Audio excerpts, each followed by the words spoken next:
অশোকনগর মানুষের জন্য এবং নিজের দলকে। না, দলনেত্রী মমতা বন্দ্যোপাধ্যায়কে অনেক কৃতজ্ঞতা জানাই, আমার প্রণাম জানাই। আমাদের দলের নেতা অভিষেক বন্দ্যোপাধ্যায় সেনাপতি, তাকে অনেক অনেক শুভেচ্ছা জানাই আমাকে দ্বিতীয়বারের জন্য মনোনয়ন দেওয়ার জন্যে। আর বাকিটা অশোকনগরের মানুষের, আপামর মানুষের আশীর্বাদ দোয়ায় 5 বছর কাজ করেছি। এবারে দল প্রার্থী হিসেবে নাম ঘোষণা করেছে। ওখানকার মানুষই তারাই বলে দেবেন যে আগামীতে কি হবে।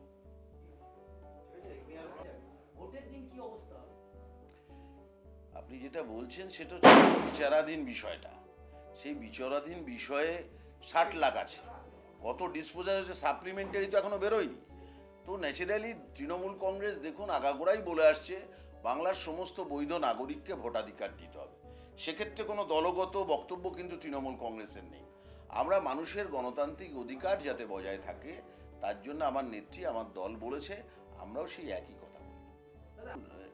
মানে শাক দিয়ে মাছ ঢেকে তো লাভ নেই, নাচতে নেমে ঘুমটা দিয়েও লাভ নেই। ও বিজেপিও জানে হয়তো ভাড়া করে কোনো সংখ্যালঘুকে আনবে।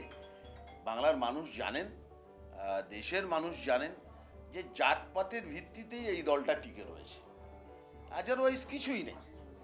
সেই জন্য দেখবেন যে যেখানে যে সমস্ত স্টেটে লিটারেসির পার্সেন্টেজ বেশি সেখানে কিন্তু বিজেপি ক্ষমতায় নেই।